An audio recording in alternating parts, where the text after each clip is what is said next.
Pertanyaan sederhananya adalah gimana sih cara kita menghadapi itu? Saya juga lagi belajar, ini bukan kata saya ya, tapi saya coba merangkum dari beberapa hadis, dari beberapa ayat. Mudah-mudahan ini jadi semacam tips dari Allah, dari Rasul, cara kita supaya lebih sabar dalam menghadapi ujian, khususnya ujian perasaan. Pertama, saya mengambil dari hadis riwayat yang diriwayatkan dari Abu Hurairah, hadis Hasan. Nabi SAW mengatakan, "Ma yazalul bala'u bil mu'mini wal mu'minati fi nafsihi wa waladihi wa malihi hatta yalqallaha ta'ala wa ma alaihi khati'ah." Tidaklah seseorang selesai diuji, baik dia laki-laki, orang yang beriman, atau perempuan yang beriman, baik itu ujiannya terjadi pada dirinya, atau melalui anaknya, atau melalui hartanya. Artinya ujian harta, ujian fisik, ujian perasaan. Sampai dia bertemu dengan Allah dan dia tidak punya dosa. Apa maksud dari hadis ini? Ujian itu tidak akan berakhir kecuali kalau dosa kita sudah habis. Allah akan menguji kita terus untuk membersihkan diri kita dari dosa. Sehingga yang harus kita coba bangun awareness dalam diri kita kalau lagi diuji, Allah pengen membersihkan dosa saya nih. Sehingga kita ridho dengan ujian, bukan ikhlas ya. Kalau ikhlas ibadah, kalau ujian ridho, rela. Saya ridho ya Allah walaupun ini berat. Saya ridho ya Allah walaupun saya berharap Engkau beri jalan keluar. Saya ridho ya Allah walaupun saya berharap ditolong oleh Allah. Tapi tetap ridho diberikan ujian itu. Sambil berdoa diberikan jalan keluar, ditolong, diberikan keajaiban. Cuman gak mau mengeluh. Dan berdoa meminta jalan keluar bukan mengeluh, itu ibadah. Berdoa itu ibadah dalam Islam. Sehingga Allah suka banget sama hamba yang berdoa. Allah suka dengan hamba yang curhat.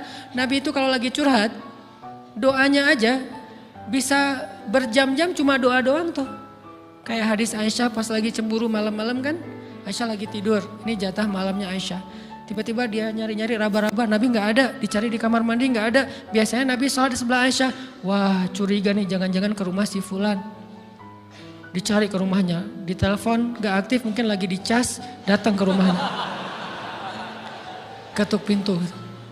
Hafsah, Nabi di rumah kamu enggak? Enggak Aisyah, beneran. Cari ke rumah Sofia. Sofia, Nabi di sini enggak? Enggak, beneran. Cari ke rumah Maria. Maria di sini enggak Nabi? Enggak. Kemana ya Nabi? Rumah istri-istri yang lain gak ada. Pas balik ke rumahnya, ngelewat masjid, ngelihat Nabi lagi sujud di Masjid Nabawi, di mihrab. Dan Aisyah mendengar Nabi menangis sambil berdoa. Dan sujudnya itu seperti membaca 1 juz Al-Quran. Dan itu isinya doa nangis. Robbi. Jadi kalau kita katakan gak usah banyak berdoa sama Allah, malu. Justru Allah suka kepada hamba yang berdoa. Justru sebaliknya kalau kita jarang berdoa atau enggan berdoa, buat Allah itu orang sombong. Allah gak suka hamba kayak gitu. Kamu gak butuh saya, sama kayak kita lagi ada masalah, punya teman yang punya kelebihan harta, terus kita kayak bingung gitu nyari kesana kemari pinjaman, dia gak dikasih tahu. Pas dia tahu dari orang lain, dia ngomong apa? Kamu gak nganggap saya ya? Emangnya saya bukan teman kamu? Kok kamu punya masalah keuangan tapi saya gak dikasih tahu, malah saya tahunya dari orang lain? Tersinggung kan? Kalau teman kita aja tersinggung, apalagi Allah. Kamu punya masalah kok gak ngomong ke saya, wahai hambaku? Bukan berarti Allah gak tahu, Allah tahu, cuman Allah berhak, bukan ingin ya, berhak untuk dilibatkan. Allah berhak untuk dicurhatin. Allah berhak untuk dijadikan tempat kita untuk habis-habisan menangis dan melampiaskan masalah kita kepada Allah dalam bentuk curhat-curhat dan doa. Sehingga kalau kita berdoa, ya Rabbi, Allah langsung inni qarib, mendekat Allah kepada kita. Jadi teman-teman yang dirahmati Allah, kalau kita punya masalah, kita coba bangun awareness, oh Allah pengen membersihkan dosa-dosa saya nih. Terus kita berdoa, ya Allah bantu saya, ya Allah tolonglah saya, istighfar. Saya kadang-kadang ngerasa nih, kalau ada dosa, ada kesalahan, ada kekeliruan yang saya lakukan misalnya gitu. Kalau saya nggak kuat istighfarnya, bentar lagi akan diuji sama Allah.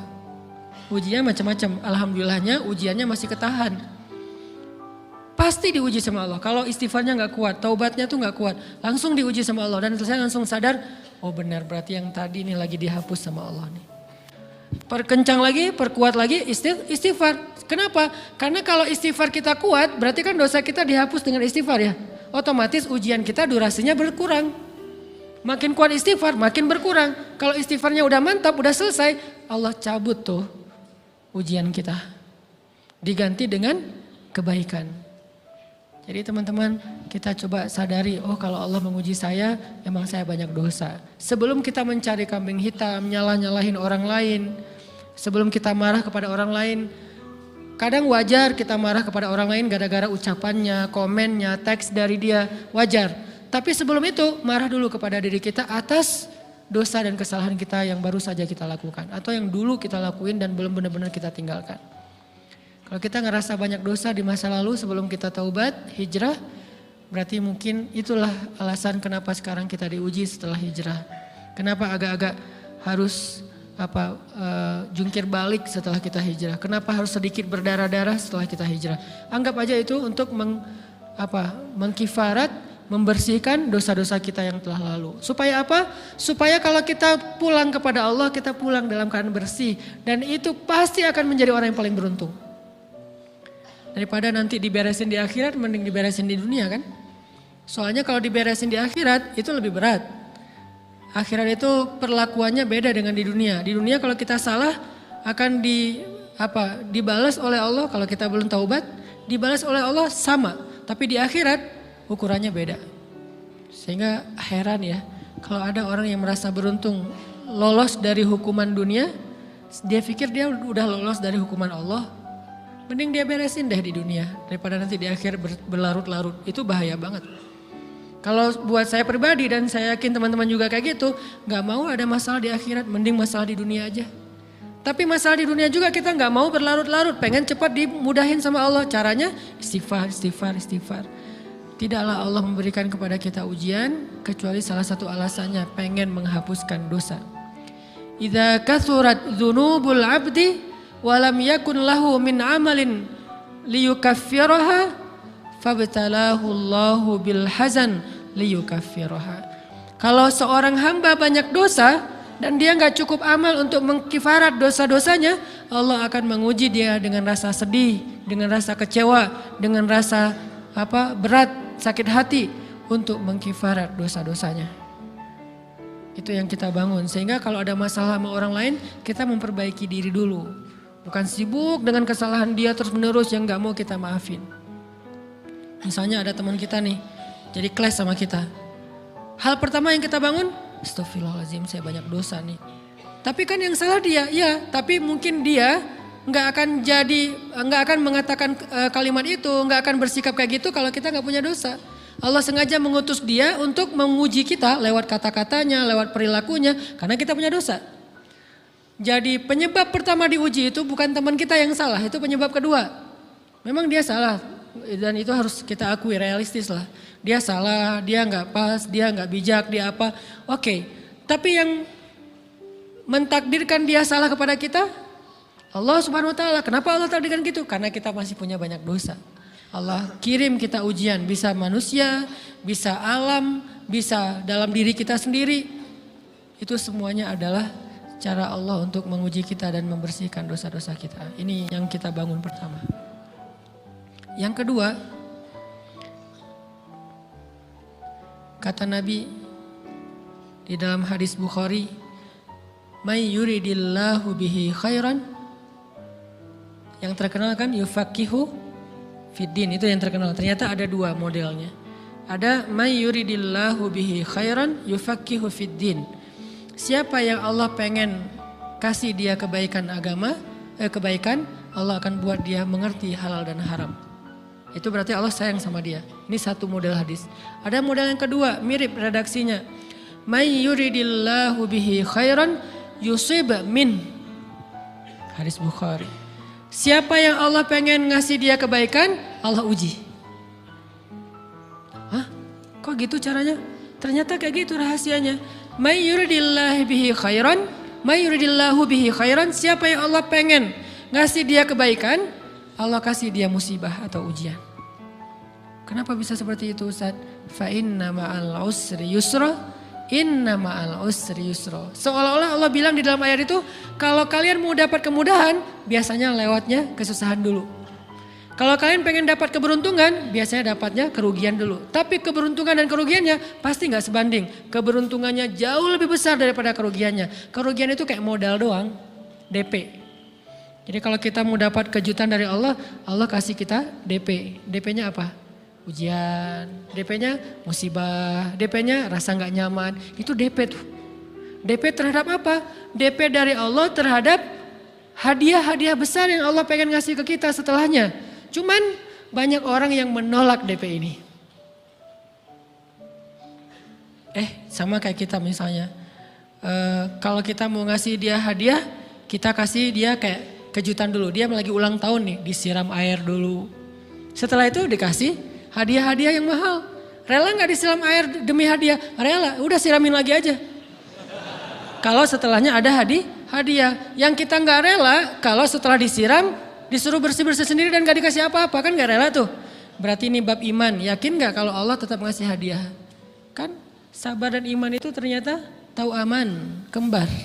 Kalau kita yakin Allah ngasih hadiah setelah ngasih kita DP ujian, ya kita akan sabar. Gak apa-apa deh, bentar lagi mau dikasih hadiah, digini-giniin juga gak masalah. Dibully, diapain sama Allah, biarin aja. Ya Allah saya sabar, kan bentar lagi mau dikasih hadiah nih. Ini masalah yakin. Tapi kalau kita gak yakin, apa sih maunya Allah gitu kan? Begitu kalimat ini keluar, maka yang muncul setelahnya adalah mengeluh, berputus asa, dan gak akan sabar menghadapi ujian.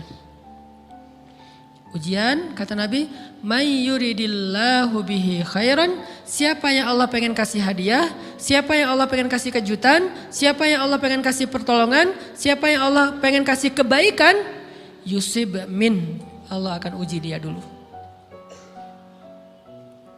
Ini sunnatullah, sehingga kalau kita lagi diuji, yang kita lihat jangan ujiannya, apa setelah itu. Gimana ngelihatnya Ustaz gak kelihatan? Dengan mata hati. Istafti qalbak, tanya kepada hatimu, kelihatan gak? Dengan mata hati. Gimana ngelihat dengan mata hati? Dengan iman, saya percaya Allah pasti ngasih kebaikan setelah ini. Orang Allah sendiri yang ngomong, gak ada satu huruf pun di Al-Quran yang salah. Apalagi satu ayat, apalagi dua ayat. Fa inna ma'al usri yusra, ditegesin lagi. Inna ma'al usri yusra. Tapi usr dulu, baru yusr. Dikasih kesusahan sedikit, dikasih kemudahan yang banyak. Dikasih kesusahan sedikit, dikasih kemudahan yang banyak. Ini yang kita coba bangun tajdidul iman. Bangun memperbaharui yakin. Sehingga ketika kita diuji, sedih, wajar. Mengaduh sedikit bukan mengeluh ya. Kalau mengeluh kan nyalahin Allah. Kalau ngaduh, yang namanya orang dicubit kan itu ngaduh. Tapi kalau apa sih maunya Allah? Nah itu ngeluh. Antara mengadu dengan mengeluh berbeda. Mengadu itu manusiawi. Sedih itu manusiawi. Air mata bahkan bukan hanya manusiawi, itu rahmat dari Allah. Orang yang gak bisa menangis itu yang bahaya. Kalau kita masih bisa menangis, berarti kita masih peka hatinya. Bukankah anak kecil paling sering menangis? Berarti hatinya peka. Siapa lagi selain anak kecil yang paling sering menangis? Cewek.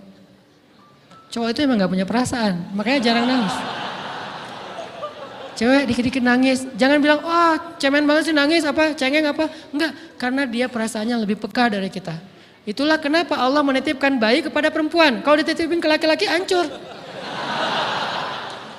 Di balik kepekaan perempuan, di balik sensitifnya perempuan, di balik perasaannya yang luar biasa, di situ Allah Subhanahu wa taala menitipkan amanah, dia yang paling baik dalam merawat bayinya. Perempuan secara umum mungkin lebih banyak bicara daripada laki-laki ya. Walaupun ada orang yang perempuan pendiam banget, ada yang nggak ngomong sama sekali, misalnya diem-diem aja, ada. Tapi secara umum perempuan lebih banyak berucap daripada laki-laki. Emangnya ini kekurangan? Bukan. Ini kelebihan. Kalau dia berikan itu dalam hal yang tepat. Apa yang tepat? Mendidik anak. Justru karena perempuan banyak ngomong, lebih baik dalam mendidik anak daripada laki-laki. Laki-laki itu kurang mendidik, kurang mengedukasi kepada anak dengan usia tertentu karena dia jarang memahamkan. Salah hanya marah, salah hanya ditegur. Kalau ibunya jelasin gini sebelum tidur ibunya yang ceritain banyak cerita. Saya sendiri ngalamin sering mana seorang ayah sama ibu interaksi sama anak dalam bentuk verbal. Sering ibu. Jadi menangis itu rahmat dari Allah. Gak apa-apa, nangis aja. Dan itu tidak disebut mengeluh. Kamu kok nangis sih? Kan orang Islam harus sabar. Emangnya nangis dengan sabar itu bertolak belakang? Sabar tetap sabar, ya nangis jalan aja terus nangis. Nangis apa pakai nangisnya nggak cuma nangis doang, emotikonnya juga nangis, berderai-derai gitu. Sampai air matanya menggenang gitu kan ya. Boleh lah. Ditambah lagi dengan visual menangisnya, posting bahwa dia lagi tertusuk duri dengan postingan kaktus atau apalah. Dia pengen share ke semua orang bahwa saya sedang sedih. Sehingga nanti ketika ada orang yang menghibur dia dengan sedikit kata-kata yang sabar ya segala macam, wah makin berderai-derai. Itu belum jadi. Kecuali dia keluarkan kata-kata mengeluh, baru dia disebut orang yang banyak mengeluh, berputus asa. Kalau mengaduh wajar. Walaupun ada nabi udah diuji berat gak mau mengaduh, apalagi ngeluh. Zakaria digergaji mengadu aja enggak. Kenapa? Karena kata malaikat kalau kamu mengaduh sedikit aja, maka Allah Subhanahu wa taala akan menghancurkan kaum ini. Dia kasihan kepada kaumnya, enggak mau mengaduh. Satu-satunya orang yang kita tidak boleh mengaduh hanya orang tua.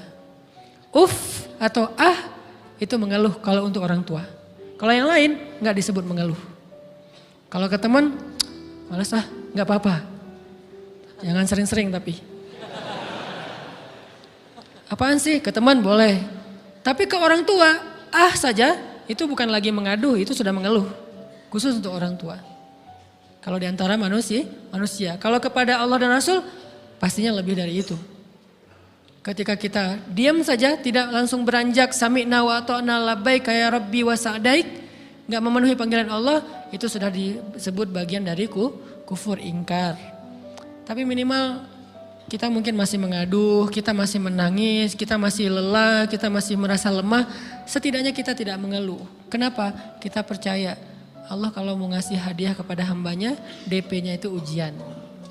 Dan yakinlah hadiahnya minimal 10 kali lipat lebih baik daripada ujian itu. Minimal, karena gak ada amal soleh yang dibalas di bawah 10 kali lipat tuh gak ada. Amal soleh, amal ya bukan niat. Amal yang udah kita kerjakan minimal dibalas 10 kali lipat. Minimal, maksimalnya bighairi hisab, tanpa batas. Bighairi hisab, tanpa batas. Ada yang 700 kali lipat kayak sedekah. Tapi tetap aja ayat sedekah di akhirnya ujung-ujungnya apa? Bighairi hisab juga kan? Berarti sedekah itu minimal dibalas 700 kali lipat. Minimal. Kalau kita yakin. Selalu syaratnya kalau kita yakin. Dan saya ngebuktiin itu banget. Saya pernah ngalamin lagi jalan-jalan di sebuah kota yang ada becak kayuhnya, becak sepeda gitu ya. Jalan terus saya bilang, Pak berapa ongkosnya? 20.000. Udah naik aja 20.000. Karena kita keliling-keliling kota, ternyata saya jadi kasihan sama dia 20.000. Kasihan kan 20.000 dibayar keliling kota walaupun pas mampir beberapa tempat mungkin dia dapat tips ya. Tapi saya nggak tega gitu, dia cerita tentang anaknya lagi sekolah, apa segala macam, makin bikin baper kan. Pas selesai, saya kasih dia 100.000. Dari 20.000 dikasih 100.000 karena kasihan. Dan saya yakin, nggak mungkin sedekah itu sia-sia. Kan Nabi bersumpah kan, demi zat yang jiwaku di dalam genggamannya, tidak berkurang harta karena sedekah. Demi Allah kata Nabi, nggak berkurang harta karena sedekah. Berkurang harta karena belanja? Ya. Berkurang harta karena pacaran? Banget. Modal banget kan? Apalagi buat cowok. Tapi berkurang harta karena sedekah? Gak mungkin kata Nabi. Demi Allah gak berkurang harta karena sedekah. Berkurang harta karena istri? Enggak. Karena memberi kepada istri itu pahalanya lebih gede daripada sedekah. Makanya ngemodalin pacaran setelah nikah itu tumbuh berkah. Modal pacaran sebelum nikah itu apes. Jadi kalau pengen modal nih, ngemodalin cewek, traktir, ngapa-ngapain, bayarin, jangan sebelum nikah. Sebelum nikah jadi orang pelit aja, nggak apa-apa. Tapi setelah nikah, jor-joran ngasih, apalagi yang, bayarin semuanya. Kenapa? Pahalanya lebih gede daripada sedekah. Bahkan lebih gede daripada infak fi sabilillah. Seorang suami memberi nafkah istri, itu pahalanya terkadang lebih besar daripada kita berinfak untuk fi sabilillah, untuk korban perang. Saya heran kalau ada orang sedekahnya rajin tapi ke istrinya kikir, aneh, berarti dia gak ngerti konsep. Padahal memberi kepada istri itu selama itu kebutuhan pokok ya, dan sedikit entertain, nggak apa-apa asal nggak berlebihan, itu luar biasa. Makanya saya kalau jalan sama istri yang yang mana? Itu yang Onit suka. Oh ya, Onit suka. Kasih aja. Kenapa? Minta ini. Kasih. Selama ada kan kenapa nggak dikasih kan ya? Nanti Allah ganti. Makin rajin kita ngebayarin istri kita, ngebelanjain istri kita, makin Allah ngasih yang kita nggak pernah duga-duga. Sampai istri kita cemburu sama kita. Kok kamu duitnya banyak banget sih? Kan gara-gara aku sering ngasih ke kamu. Ya udah sini lain lagi. Mau ditransfer berapa gitu kan ya. Saya ngasih 100.000 ke si bapak. Dan saya yakin teman-teman sedekahnya pasti lebih dari itu karena 100.000 saya sebut. Kalau 1 juta ke atas saya nggak mau nyebut, malu dong, ria ya.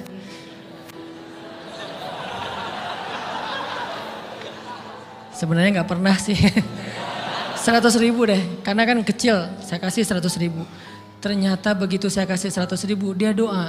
Nah ini nih pentingnya sedekah ke orang yang membutuhkan tapi nggak minta-minta, dia tulus. Dia langsung doa, ya Allah Pak mudah-mudahan rezekinya lancar, berkah, bertambah dan segala macam bahagia keluarganya. Doa-doa ini semuanya dikabulkan dalam hitungan hari. Pertama bertambah bahagia rumah tangganya, dapat kecupan dari istri. Dia nganggap suami saya cowok banget sih. Mulai 1 nih. 2, demi Allah selang 15 jam kalau nggak salah karena waktu itu malam, besok paginya ada orang yang ngejar-ngejar saya pengen ngasih hadiah. Ustadz saya pengen ketemu Ustadz. Maaf saya nggak bisa ketemu sekarang lagi rush, lagi tight schedule gitu-gitulah sok-sok gaya nggak jelas gitu ya. Terus Ustadz saya pengen banget ketemu, dia nggak ngomong pengen ketemu apa. Kalau dia bilang mau ngasih duit kan langsung saya prioritaskan kan ya. Berhubung dia nggak ngomong, ya udahlah, saya sosok jual mahal gitu. Tapi yang namanya rezeki kan gimana kita tolak, dia datang kan. Saya nolak. Pokoknya sebentar aja 5 menit nggak akan ganggu waktu Ustadz. Ya udah besok pagi ya pas breakfast gitu, pakai gaya-gaya dikit breakfast. Pas breakfast, oh ya siap Ustadz. Jam berapa? Jam 8. Udah janjian jam 8. Mungkin orangnya nih dengar live streaming, Pak jazakumullah khair jaza. Makasih banyak, mudah-mudahan Allah tambahkan rezekinya. Terus beliau besok mau flight ke luar kota jam 8. Akhirnya ngubungin lagi malamnya, Pak Ustadz maaf gak bisa ketemu besok. Karena saya jam 8 itu jadwal terbang. Oh ya udah gak apa-apa, seneng dong saya gak jadi ketemu kan. Tahu gitu kan nyesel saya tuh, seneng. Besok pagi jam 6, Pak Ustadz alhamdulillah ternyata penerbangan saya di delay ke jam 11. Allah delay penerbangannya demi ngasih rezeki buat saya. Kan luar biasa kan. Ini hikmah kepedean saya, kegeeran kepada Allah gitu. Di delay demi saya. Kan kadang-kadang GR ya di depan Allah ya. Robbi akroman kan gitu ayatnya. Allah memuliakan saya dengan istighfar tetap. Akhirnya saya bisa ketemu Ustadz. Saya nggak baca WA-nya. Terlambat baca, baru baca jam 8. Dia udah mulai agak putus asa. Kayaknya udah gak mungkin ketemu nih. Jam 8 pas saya baca, ternyata orangnya nggak di delay. Ya udah saya balas, ya udah sekarang saya tunggu ya jam 9 maaf cuma sebentar. Nggak apa-apa Ustadz 5 menit. Datang dia. Datang ngasih apa coba? Ngasih duit 200 juta. Demi Allah. Cuman berselang beberapa jam, saya tolak-tolak. Tahu gitu Pak, datang malam ini aja.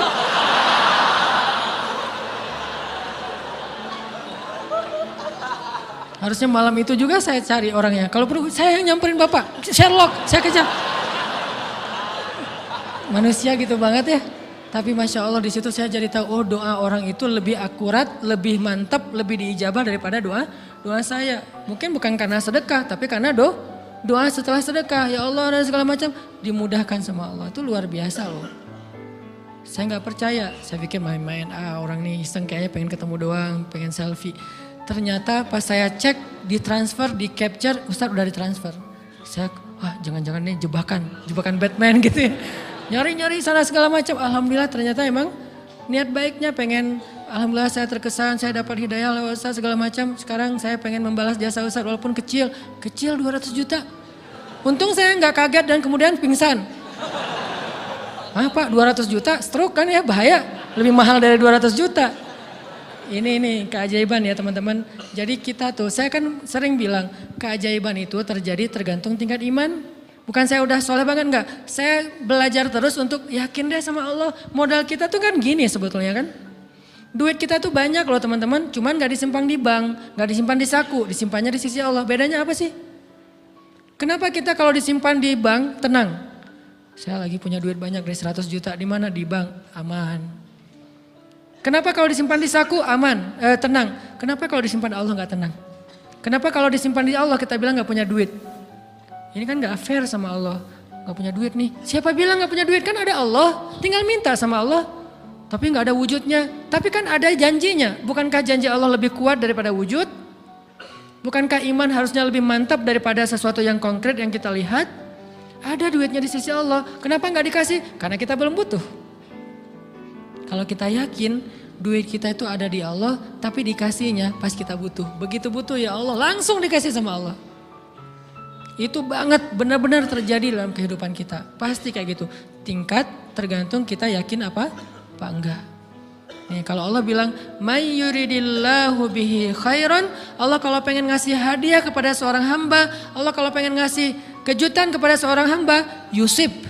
Allah kasih dia ujian sedikit aja. وَلَنَبْلُوَنَّكُمْ بِشَيْءٍ sedikit bisyai'im minal khawf wal ju' wa naqsim minal amwal wal anfus wath thamarat wa basyiris sabirin. Kami uji sedikit aja dengan rasa lapar, dengan rasa takut, dengan sedikit kekurangan ini dan itu, sedikit. Tapi wabasyiris sabirin, sampaikan kejutan kepada orang yang bersabar. Sampaikan kejutan kepada orang bersabar. Jadi bisa dibilang kejutan-kejutan hidup kita itu munculnya dengan iman dan sabar. Dengan iman dan sabar. Iman artinya yakin, husnuzon sama Allah. Ana inda dhanni abdi bi. Aku tergantung prasangka hambaku kepadaku. Pertanyaan